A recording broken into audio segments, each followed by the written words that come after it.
अस्सलाम वालेकुम। अंदर की बात मुजम्मिल सोरवर्दी के साथ मैं हूँ सोबिया अशरफ और मेरे साथ मौजूद हैं मुजम्मिल सोरवर्दी साहब। अस्सलाम वालेकुम मुजम्मिल साहब। वालेकुम सलाम। क्या हाल चाल है? ठीक ठाक हैं सब? आप? अल्लाह का शुक्र है मुजम्मिल साहब, मैं तो ठीक ठाक हूँ। अंदर की एक बात बताएं कि बड़ी खबरें चल रही हैं कि इमरान खान और इस्टेब्लिशमेंट के दरमियान कोई मज़ाकरात चल रहे हैं। क्या कोई ऐसी पेशरफ्त हो रही है?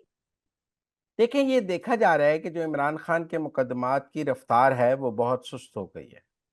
इलेक्शन से हम्म। पहले ये रफ्तार बहुत तेज थी, डे टू डे हेयरिंग हो रही थी, रोजाना की बात के बल्कि रात को भी समात हो रही थी। लोग अब सवाल कर रहे हैं कि इलेक्शन के बाद ये समातें बहुत सुस्त हो गई हैं, 15-15 दिन की, महीने महीने की तारीखें डल रही हैं और उन तारीखों पर भी कोई काबिल जिक्र कार्रवाई नहीं हो रही। तो यकीनन कहीं न कहीं से कोई ढील का तासुर सामने आ रहा है कि अदालती केसेस स्लो हो गए हैं। अब उसमें कहा जा रहा है कि जी इमरान खान ने एस्टेब्लिशमेंट की क्या मदद की है जिसके नतीजे में इमरान खान के केसेस स्लो किए गए हैं। एक राय तो ये हम्म। है कि जो इंतखाबात हुए हैं, इमरान खान ने इन इंतखाबी नताइज को तस्लीम किया है। इमरान खान की जमात जमात ने कोई पार्लियामेंट का बायकॉट नहीं किया है। वो उन्होंने जाके असेंबलियों में हलफ लिया है।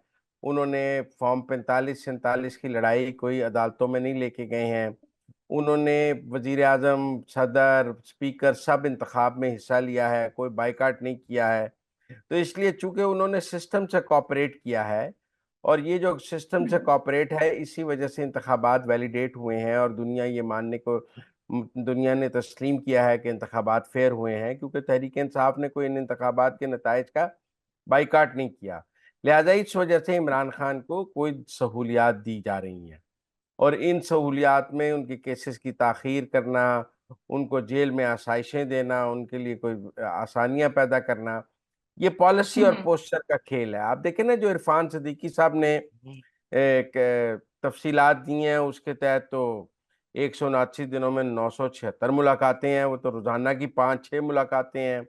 65 लोग हैं जो उन्हें मिले हैं, जबकि पीटीआई कहती है मुलाकातों पर पाबंदी है।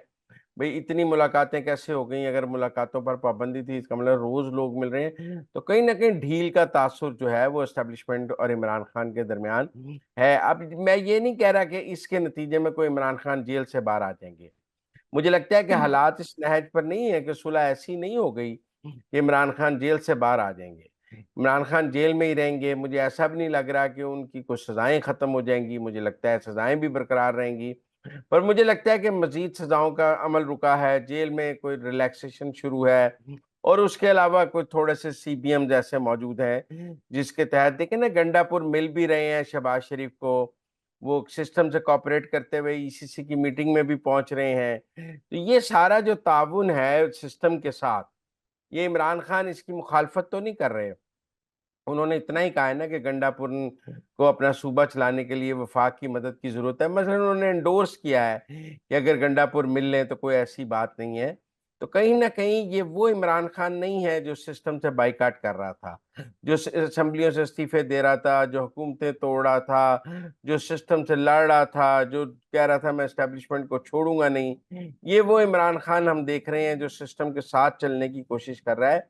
इसके नतीजे में उसको हल्की-फुल्की रियायतें हमें मिलती नज़र आ रही हैं और वो रियायतें अब अपना असर भी दिखा रही।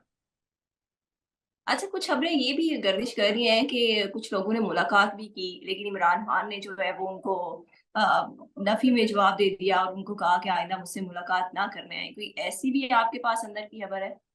जी, जी, कुछ लोगों से मिलने से उन्होंने इनकार किया है, जिनसे वो नाराज़ हैं। वो अगर मिलना चाहें तो वो उनसे उनको उन्होंने मिलने से इनकार किया है और वो अपनी मर्ज़ी से लोगों को मिलते हैं, अपनी मर्ज़ी के खाने खाते हैं, अपनी मर्ज़ी के लोगों को मिलते हैं, अपनी मर्ज़ी। अब उन्होंने जेल में उनकी मर्ज़ी चलना शुरू हो गई है।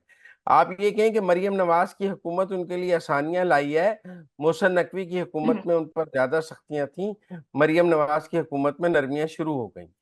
अच्छा मुज़म्मिल साहब, अली अमीन गंडापुर ने जो वज़ीर आला हैं केपीके के शहरियों की सहूलत के लिए उन्होंने ट्रेन चलाने का दावा किया है। जो अभी हालात हैं वहाँ पे केपीके में फंड्स के हवाले से, माली सूरत-हाल के हवाले से, क्या उसमें ये मंसूबा चल सकता है या ये मंसूबा आपको लगता है कि आगे चलेगा? कोई पेशरफ्त होगी इसमें या सिर्फ़ दावा ही है? नहीं, मुझे नहीं लगता। केपी के पास फंड्स ही नहीं है, उनके पास तो तनख्वाहें देने के पैसे नहीं हैं। सिर्फ उनके पास तनख्वाहें, ये तो ऐसे ही ऐलान बराए ऐलान है जो वो कर रहे हैं। दरअसल तो इस वक्त वहाँ खाने को रोटी नहीं है, हुकूमत के पास तनख्वाहों के पैसे नहीं है, ट्रेन कहाँ से बनानी है। लेकिन मेरा एक और हम्म। सवाल है इसके ऊपर। कल जब शहबाज शरीफ ऑरेंज लाइन बना रहा था तो आप तो उसकी मुखालफत कर रहे थे। आप उसकी मुखालफत में अदालतों में जाके स्टे हासिल कर रहे थे। फिर आप तकरीर कर रहे थे कि वो जंगला बस सर्विस है और ये ट्रेन पाकिस्तान इस ट्रेन का मुकम्मल नहीं हो सकता, ये पैसे का ज़िया है, इस ट्रेन बनाने से बेहतर था आप कितने अस्पताल बनाते, कितने एजुकेशन बनाते, इदारे बनाते, ये ट्रेन क्यों बनाई गई है। शहबाज शरीफ कह रहा था कि लोगों ने अपने दफ्तरों तक जाना है, ट्रांसपोर्ट नहीं देंगे तो मूवमेंट कैसे होगी। तो आज गंडापुर साहब भी ट्रेन चलाने की बात कर रहे हैं।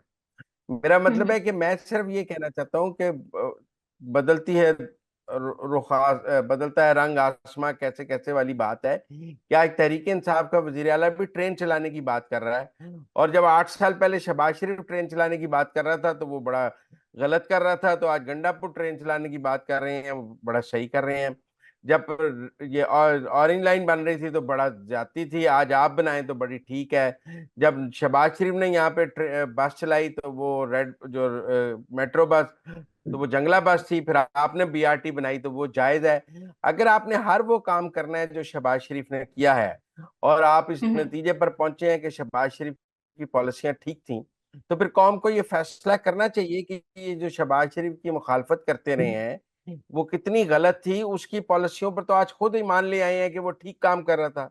ये तो नहीं आप कह सकते ना कि पेशावर में ना जायज है और लाहौर में ट्रेन बनना ना जायज है। पेशावर में बीआरटी जायज है लेकिन लाहौर में बस मेट्रो बस खराब है।